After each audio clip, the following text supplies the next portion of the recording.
2장 8절부터 14절까지의 말씀입니다. 말씀을 찾으셔서 저와 여러분이 한 절씩 교독하시겠습니다. 누가복음 2장 8절부터 14절의 말씀입니다. 그 지역의 목자들이 밤에 밖에서 자기 양떼를 지키더니 주의 사자가 곁에 서고 주의 영광이 그들을 두루 비추매 크게 무서워하는지라. 천사가 이르되 무서워하지 말라. 보라, 내가 온 백성에게 미칠 큰 기쁨의 좋은 소식을 너희에게 전하노라. 오늘 다윗의 동네에 너희를 위하여 구주가 나셨으니 곧 그리스도 주시니라. 너희가 가서 강보에 쌓여 구유에 누워있는 아기를 보리니 이것이 너희에게 표적이니라 하더니 호련히 수많은 천군이 그 천사와 함께 하나님을 찬송하여 이르되 함께합니다. 지극히 높은 곳에서는 하나님께 영광이요 땅에서는 하나님이 기뻐하신 사람들 중에 평화로다 하니라. 아멘. 아멘. 성경 말씀께 가슴에 품으시고 같이 함께 고백합니다. 이것은 나의 성경책입니다. 이것은 나의 성경책입니다. 이 성경은 하나님의 말씀입니다. 이 성경은 하나님의 말씀입니다. 하나님의 말씀은 우리를 새롭게 하시며 우리를 새롭게 하시며 우리를 구원과 생명의 길로 인도해 주십니다. 우리를 구원과 생명의 길로 인도해 주십니다. 아멘. 아멘. 기도하시겠습니다. 하나님, 오늘도 변함없이 우리를 주의 전에 불러주시고 주의 말씀 앞에 서게 하시니 감사합니다. 주여, 한 주간 동안 우리가 세상에 살면서 주님 없이 말씀 없이 살아왔던 시간과 순간들이 있었다면 주여, 다시 한번 오늘 이 시간을 통하여 주님 말씀 없이는 살 수 없다는 이 믿음의 고백을 가지고 결단하며 돌아가도록 인도하여 주옵시고, 그리고 다시 한번 주님의 부르심과 택하심과 단 주님의 명하심 가운데 우리가 믿음으로 결단하며 순종하는 삶이 되게 인도하여 주옵소서. 주님이 이 땅에 오신 이 기쁜 소식을 온 땅과 모든 영혼 가운데 증거하는 삶을 살아가는 복된 성도 되게 인도하여 주옵소서. 주님께 모든 시종을 맡깁니다. 하나님의 뜻과 말씀이 우리의 마음과 심령 가운데 하나님 차고 넘치게 역사하여 주옵소서. 주님께 모든 걸 감사드리며 예수님의 이름으로 기도드리옵나이다. 아멘. 오늘도 또한 한 주간도 주님의 은혜 가운데 승리하는 복된 한 주간이 되시기를, 하루가 되시기를 간절히 축원을 드립니다. 라떼 개그라는 말이 좀 있습니다. 저들도 제가 조금 어렸을 때 들었던 유머인데 요즘에는 이런 유머도 저에게는 굉장히 웃기게 들리더라고요. 미국인과 일본인 그리고 한국인이 있었습니다. 그런데 이 세 사람이 같이 여행을 가다가 조난을 당하게 되고 아프리카 식인종 마을에 떨어지게 됩니다. 그런데 이 식인종 마을에서 이제 잡혀 죽을 수밖에 없는데 하나의 조건을 겁니다. 너희들이 몽둥이 100대를 엉덩이에 때릴 텐데 이걸 참아내면 살려주고 아니면 기절하여 죽으면 우리가 널 잡아먹겠다는 조건을 겁니다. 그러자 가장 먼저 미국 사람이 손을 들더니 자기가 먼저 매를 맞겠다는 겁니다. 대신 조건이 하나 있는데 자기의 주변에 있는 물건 중에 하나를 엉덩이에 대신할 수 있는 거죠. 이 미국 사람이 바로 찾아보니까 바로 매트리스가 있는 겁니다. 그래서 매트리스를 엉덩이에 대고 몽둥이 100대를 맞았습니다. 맞을만 합니다. 결국은 미국 사람은 살아서 풀려날 수 있게 됩니다. 두 번째로 일본 사람인데 저 미국 사람이 매트리스 썼으니 또 뭔가를 찾아봤더니 두툼한 방석이 보입니다. 그래서 방석을 엉덩이에 대고 100대를 맞았습니다. 정말 정신이 잃을 정도로 죽을 정도로 아팠지만 간신히 참아내고 그리고 그것을 이제 그 몽둥이 매에서 벗어날 수 있었습니다. 마지막 한국 사람 차례가 되었습니다. 둘러봐도 아무것도 없습니다. 고민하던 이 한국 사람이 그 식인종들에게 한 가지 제안을 합니다. 그러자 그 제안을 받고 식인종들이 함께 이렇게 아프리카 사람들이 의논을 하더니 그 제안을 받아들여 줍니다. 그 제안은 뭐였냐면 일본 사람을 등에 업고 그리고 엉덩이를 맞는 거였습니다. 결국 한국 사람은 하나도 상하지 않고 무사하게 나올 수 있었다는 이런 전설적인 이야기가 있습니다. 여러분들, 사람을 살아가면서 위기를 만나기도 하지만 또 그 위기가 기회가 되기도 하고 또 내 삶에 수많은 역설적인 사건들이 많이 등장하는 것을 우리는 경험하고 있습니다. 특별히 신학자인 제레미 린넨 교수나 혹은 또 목사가 쓴 성탄절의 역설이라는 이 짤막한 이야기가 있는데 거기에 이 성탄절이 왜 우리 가운데 이런 역설의 의미로 다가오고 있는지를 아주 잘 표현해 주고 있는데요. 먼저 이 성탄절의 역설을 이야기하기에 앞서서 우리 시대에 살아가고 있는 우리의 역설에 대해서 먼저 짤막하게 인용한 글이 있는데 그 내용은 이렇습니다. 지금 우리 시대에 살아가는 역설의 모습은 건물은 높아졌지만 인격은 작아졌고 고속도로는 넓어졌지만 오히려 사람의 시야는 좁아졌으며 소비는 많아졌지만 기쁨은 더 줄어들고 집은 커졌지만 가족은 더 줄었다. 생활은 편리해졌지만 시간은 더 부족해져 있고 가진 것은 몇 배나 되었지만 소중한 가치는 더 줄어들고 있다. 학력은 높아졌지만 상식은 부족하고 전문가들은 늘어났지만 문제는 더 많아지고 약도 많아졌지만 건강도 더 나빠졌다. 돈 버는 법을 배웠지만 나누는 법은 잊어버렸고 평균 수명은 늘어났지만 그 시간 속에 의미를 담는 법은 잃어버렸다. 달에는 갔다 왔지만 길을 건너 이웃을 만나는 일은 더 힘들어졌고 우주를 향해 나아가지만 우리 안에 있는 세계를 잃어버렸다. 집에 공기정화기는 갖고 있지만 영혼은 오염되었고 원자는 쪼갤 수 있지만 편견은 부술 수 없다. 자유는 더 늘었지만 열정은 더 줄어들었고 세계 평화를 이야기하지만 마음의 평화는 더 줄어들었다 라는 우리 시대의 역설을 이야기하고 있습니다. 어떤 의미에서 그렇다면 성탄절은 우리에게 역설적일까? 우리가 알고 있는 성탄절은 영적으로는 가장 거룩한 날이지만 세상적으로 봤을 때는 가장 화려하고 황금 같은 공휴일이라고 이야기합니다. 성탄절은 인류의 역사를 바꾼 가장 중요한 전환점이기도 하지만 이 사건을 목격한 사람은 매우 소수에 불과하다는 겁니다. 성탄절에 대하여 그리스도인들은 이렇게 이야기합니다. 온 우주의 왕, 세상을 창조하신 왕이 이 땅 가운데 오셨다라고 주장하지만 이 사실을 믿고 또한 이 사실을 인정하는 사람들은 많지 않다. 하나님의 아들이 인간으로 태어나고 가난한 부모에게 또한 심지어 동물의 마구간에서 태어났다는 이 사실이 바로 역설 그 자체이다라는 말입니다. 무한한 영광과 또한 위엄을 가지신 그 분이 가장 작고 무력하고 혼자의 힘으로는 생존할 수 없는 아기의 모습으로 오셨다는 것 이 자체가 바로 성탄절의 역설이라고 말하고 있는 겁니다. 성탄절의 계절은요, 하나님이 인간되어 오신 이 역설을 우리가 묵상하며 또한 그 의미를 깨닫는 것이 바로 성탄의 의미인 것을 말하고 있습니다.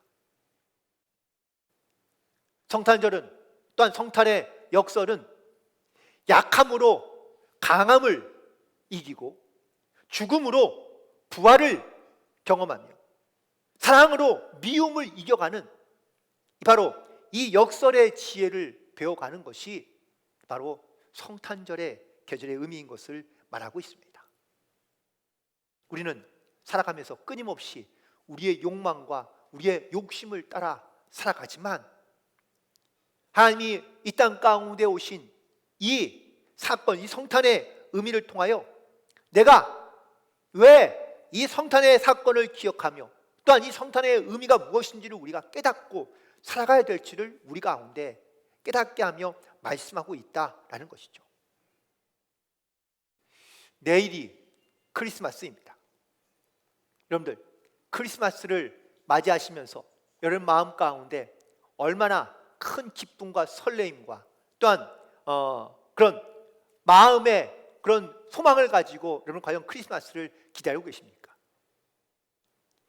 나이가 죄송하지만 들면 들수록 이 크리스마스를 맞이하는 마음의 기쁨이라든지 설레임들이 점점점 작아지고 있는 것을 볼 수 있습니다. 왜일까? 아마 크리스마스를 맞이해도 아무런 감동도 기쁨도 즐거움도 소망도 기대도 없다면 이거는 영적으로든 육적으로든 뭔가 지금 공고한 상태인 것이 아닌가.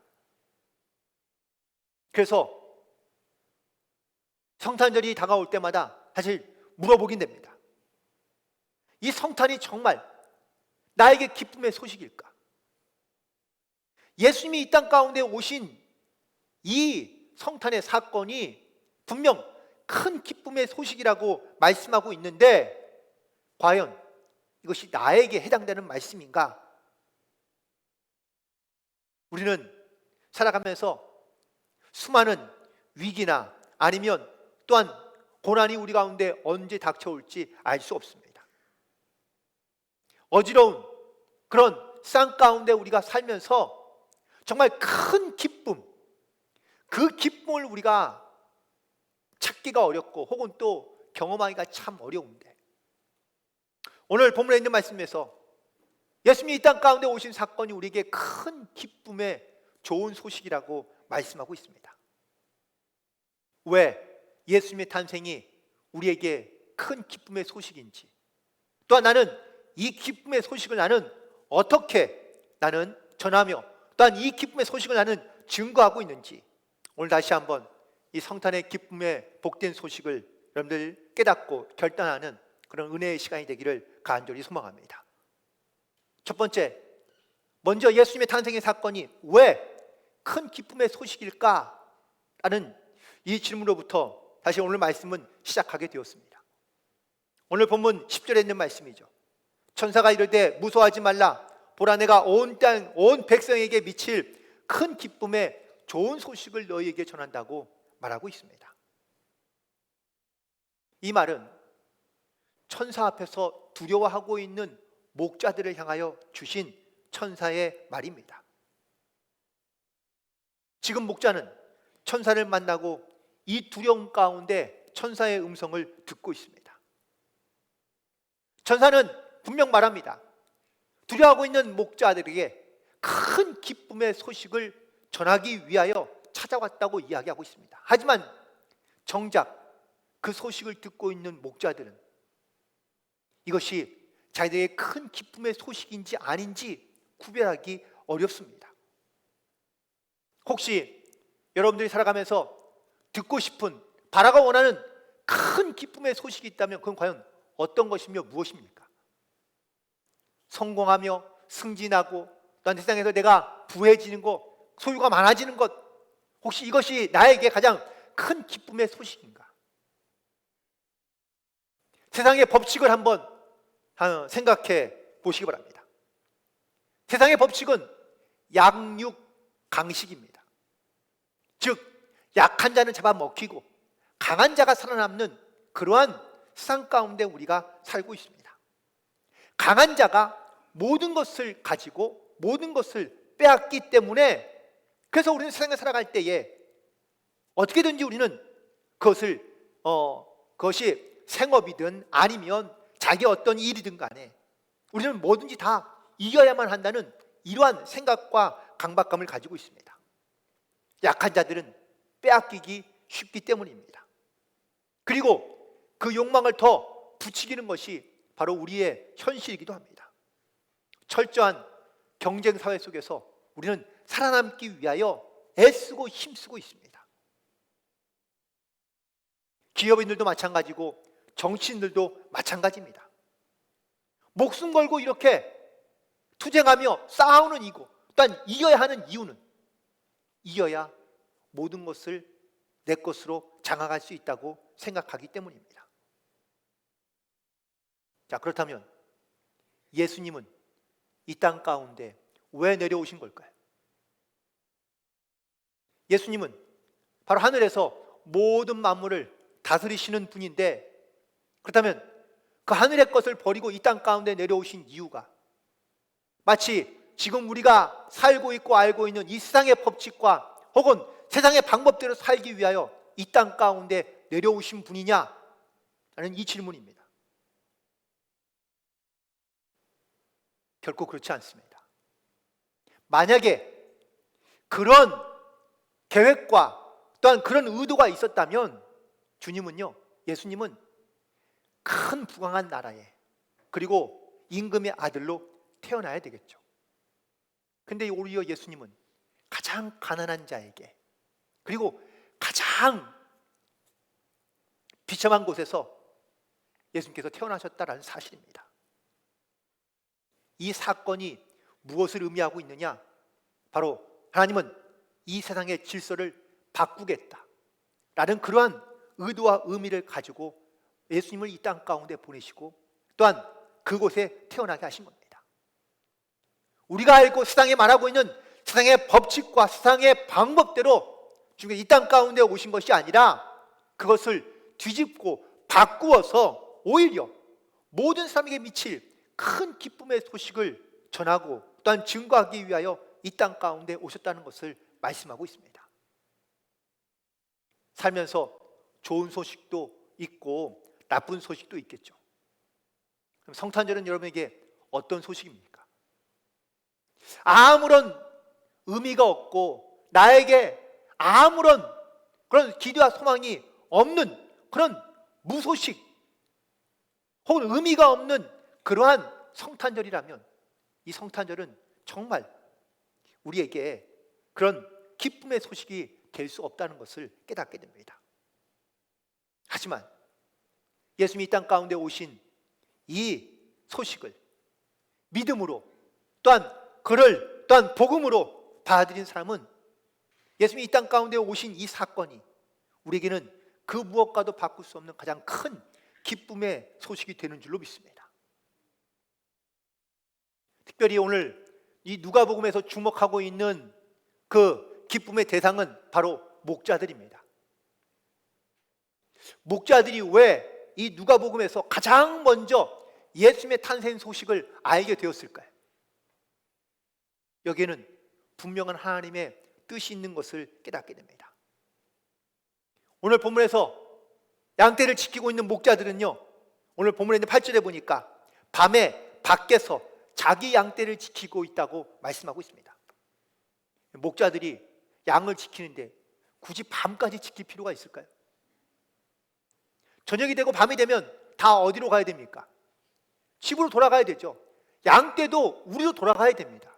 그런데 이 목자들은 지금 밖에서 양떼를 지키고 있습니다. 밤새도록. 왜 그럴까요? 여기에는 그 시대의 풍습과 혹은 또 시대상을 보여주고 있는데, 목자들이 그 시대에 가장 소외된 사람들, 또한 안전지대에서 도움을 받지 못하고 있는 율법의 테두리 밖에서 살아가고 있는 그러한 사람이라고 말할 수 있습니다. 심지어 그들은 밤이 되어도 편히 쉬지 못합니다. 그들은 양떼를 지키는 목자 일을 하고 있습니다. 이스라엘 당시에 이 목자들은 당시 사회계급 가운데 가장 밑바닥, 가장 최하층의 사람들이라고 말할 수 있습니다. 이 목자들을 히브리어로 아마레치라고 하는데 땅에 거하는, 땅 아래에 거하는 사람이라고 표현할 수 있습니다. 즉 이들은 자기의 소유 없이, 또한 자기의 어떤 권한이 없이 살아가는 사람들이었고, 이들은 심지어 율법의 테두리 안에도 들어오지 못하는 그러한 가장 약한 자들이었다는 것을 말하고 있습니다. 그런데 천사들이 가장 먼저 찾아간 사람들이 바로 이러한 목자들이었습니다. 이 목자들이 메시아의 탄생의 기쁜 소식을 가장 먼저 알고, 이 기쁜 소식을 이들을 통하여 많은 사람들에게 전해지게 되는 것을 보게 됩니다. 하나님은 결국 지극히 낮은 자, 또한 세상의 어떤 테두리 범주 안에 가장 약한 자들을 먼저 찾아오시고, 그리고 그들 가운데 이 기쁨의 소식을 전하게 하시며 믿음과 소망과 또한 하나님을 향한 그 은혜 가운데 살아가는 영적인 기쁨을 누리게 하기 위하여 예수님께서는 바로 이 땅 가운데, 그리고 우리 모두에게 오셨다는 사실을 증거하고 있는 것입니다.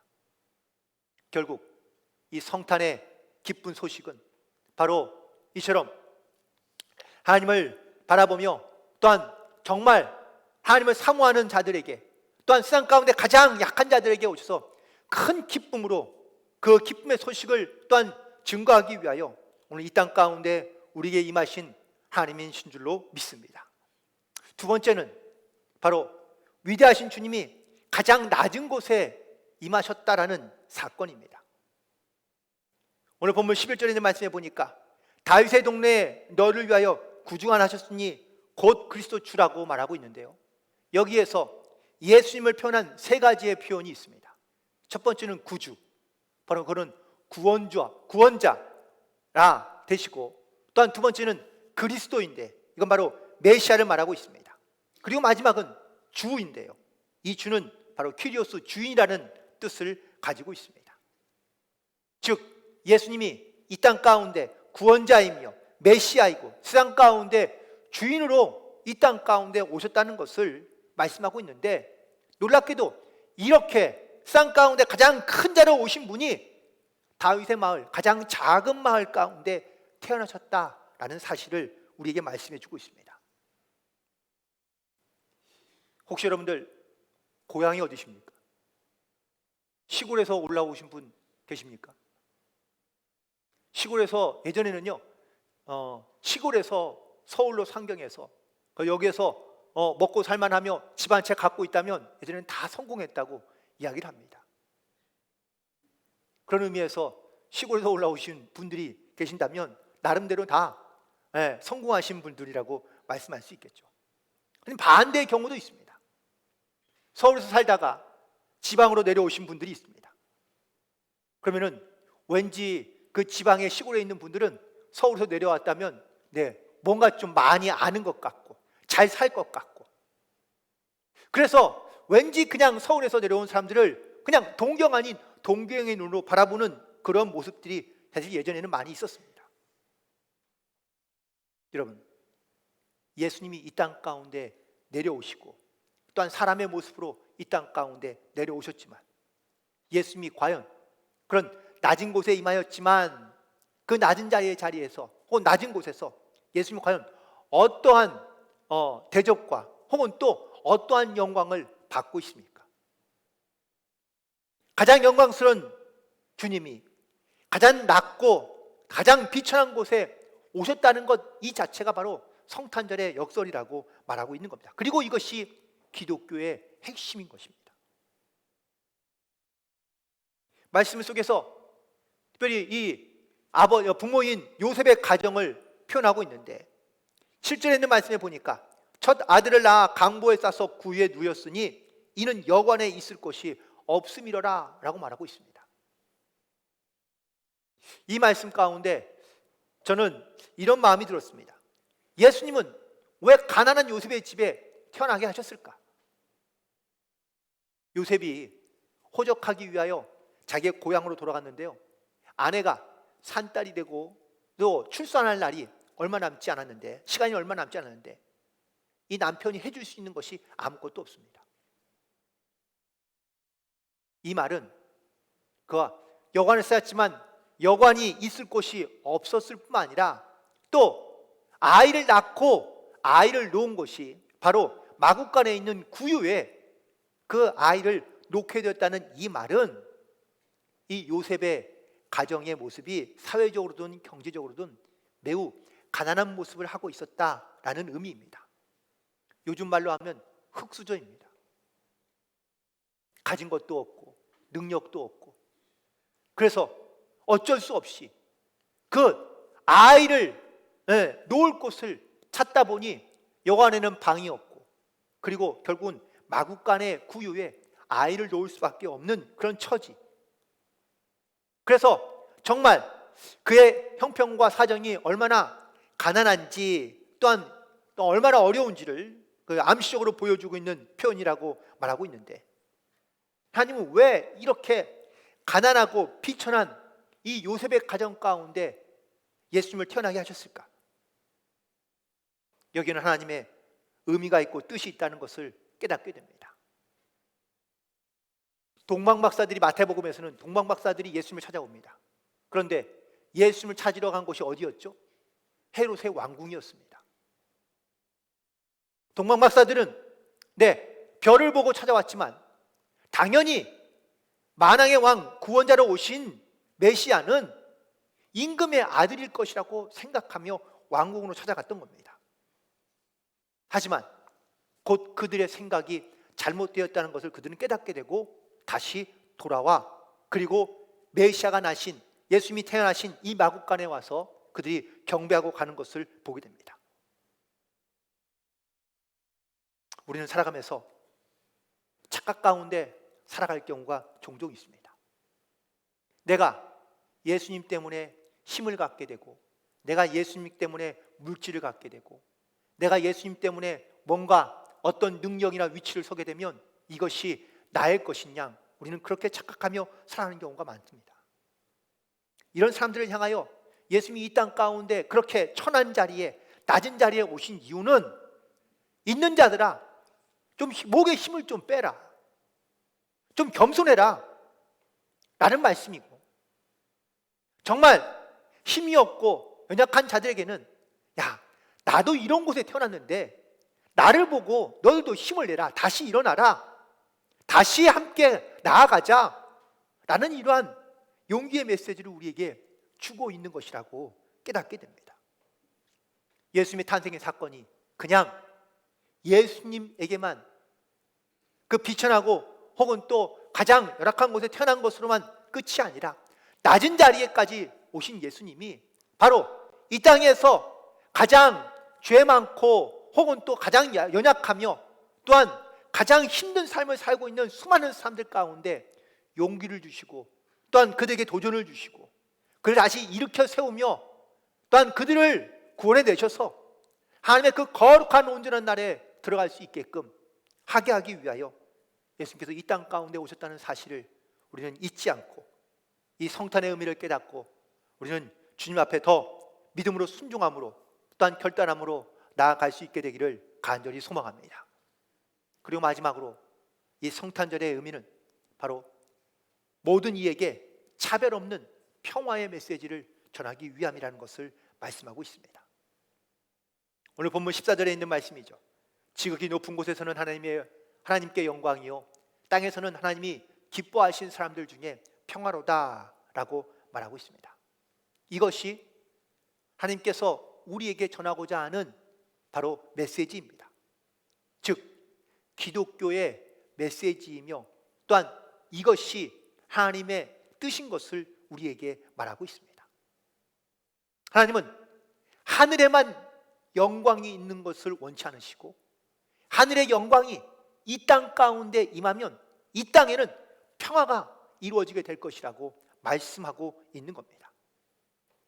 정치적인 억압이든 경제적인 고통이든 교육적인 무지이든 우리를 모든 죄악 가운데서 또한 억압 가운데서 우리를 해방하시고자 예수님을 이 땅 가운데 보내시고, 또한 예수님이 계신 곳마다 평화가 이루어지기를 원하시는 이 성탄의 의미가 바로 하나님의 뜻이며 또한 하나님의 목적인 줄로 믿습니다. 그러니 기뻐하라 라고 말씀하고 있는 겁니다. 이 큰 기쁨의 소식, 그건 바로 우리가 이 땅 가운데 평안을 누리며 또한 평안 가운데 살아가는 것. 하지만 세상의 힘과 세상의 법칙으로 만들어진 평화, 즉 양육강식으로 만들어진 이런 강압적이고 억압적인 평화가 아니라 역설적이고 역발상적인 그런 평화를 하나님께서는 지금 선포하고 계신 것을 말하고 있는 겁니다. 없는 자, 있는 자만 누리는 평안이 아니라 없는 자도 누리는 평화, 즉 없는 자와 있는 자가 다 같이 누릴 수 있는 진정한 평화를 주님께서는 우리에게 주시기를 원하시고 있다라는 것을 말씀하고 있는 겁니다. 어느 프레드릭 비크너라는 목사님의 또 짤막한 글에 저게 좀 인사이트를 주는 이야기가 있어서 여러분께 소개해 드리려고 합니다. 그의 이야기는 구유 속에서 만난 하나님입니다. 하나님을 진짜로 믿는다면 이 성탄절의 이야기가 우리에게 주는 분명한 진리가 있는데, 우리가 믿는 예수님이 마구간에서 태어난 예수님이라면 이 예수님은 어디든지 올 수 있다라는 겁니다. 다시 말하면 하나님은 꼭 지정된 장소에만 있느냐? 그렇지 않습니다. 하나님이 성전에만 계십니까? 아닙니다. 마구간에 오신 하나님이라면 우리가 상상할 수 없는 자리에, 그 자리에 계실 수 있다라는 사실을 우리가 기억해야 한다는 겁니다. 하나님은 어디에 그리고 어떤 모습으로 나타나실지 우리가 알 수 없다는 겁니다. 그래서 하나님은 심지어 우리를 위해서라면, 우리를 구원하시기 위해서라면 어떤 굴욕적인 모습으로도 내려가실 수 있으며, 또한 가장 비천하고 미천한 아이의 모습으로 탄생하신 것이라면 주님이 당신의 거룩함과 권능과 위엄까지도 포기할 수 있는, 그걸 내버릴 수 있는 그 어느 곳에도 하나님은 계신다라는 것을 말씀하고 있다라고 증거하고 있습니다. 말씀을 묵상해 보니 맞습니다. 마구간의 어둠 속에서도, 말 구유에 냄새나는 그 구유에도 아기 예수님은 그 말 구유에 태어나시고 또한 그곳에서 경배받으신 것을 보게 됩니다. 현실적으로는 여관엔 방이 없습니다. 어디 몸을 쉴 곳도 혹은 또 이 아이를 누일 곳도 없습니다. 하나님의 이 계획과 하나님의 또한 인도하심을 보면 내 머리로는, 내 마음으로는, 가슴으로는 이해하지 못할 때도 분명히 있습니다. 하지만 하나님은 당신의 구속의 계획 안에서 이 모든 상황을 선택하게 하신 겁니다. 그리고 이 땅 가운데 오신 그 주님의 탄생의 소식이 우리에게 가장 큰 기쁨의 좋은 소식이라고 말씀하고 있습니다. 과연 오늘 우리는 성탄절을 맞이하면서 우리는 과연 어떤 마음으로, 기대하는 마음을 가지고 이 예수님을 영접하며 또한 예수님의 탄생의 소식을 우리가 기대하고 있는지 알 수는 없습니다. 성탄절 생각하면 좋은 선물들이, 아니면 또한 그런 기쁨의 선물들이 오고 가는 그러한 절기라고 사실은 생각할 수 있지만, 가장 큰 선물은 바로 예수 그리스도이신 줄 믿습니다. 예수님이 이 땅 가운데 오신 그 기쁨의 선물이 바로 저와 여러분에게 주신 가장 큰 기쁨의 소식이며 가장 큰 좋은 소식이 되어야 될 줄로 믿습니다. 그런데 놀랍게도 우리는 이 선물을 그냥 거저받았습니다. 그렇다면 우리도 이 나에게 주신 이 기쁨의 선물을 우리도 다른 사람들에게 나누어 줄 수 있어야 한다라는 겁니다. 조금 욕심을 내면 내 걸 다 줄 수는 없지만 내 걸 조금은 남겨야 되겠지만 많은 사람들에게도 이 예수님의 이 귀하고 큰 기쁨의 선물을 알게 하며 또한 그들 가운데도 전해줘야 되지 않을까. 교회 공동체가 바로 이러한 사명과 이러한 본분을 다하는 성도들의 공동체라고 말할 수 있습니다. 그럴 때 아마 우리가 살고 있는 이 세상이 물론 여전히 세상 가운데는 세상의 법칙을 가지고 또한 세상의 방법대로 살아가는 사람들이 많이 있겠지만 이러한 하나님의 큰 사랑과 은혜를 알고 또한 이 귀한 선물을 나누며 또한 그대로 증거할 수 있는 이런 성도들이 있을 때 그래도 이 땅에 살아가는 수많은 사람들이 조금은 따뜻하며 살만한 그런 세상 가운데 살고 있다는 이런 고백을 함께 나눌 수 있지 않을까. 그래서 근본 성탄절 이 기쁨의 큰 좋은 소식을 정말 필요한 사람들에게 나누어 주며 베풀며 이 그리스도의 은혜와 사랑을 증거함으로 하나님과 동행하는 하나님의 기쁨을 함께 나누는 복된 성탄절이 되기를 주님의 이름으로 간절히 축원을 드립니다. 기도하시겠습니다. 주님,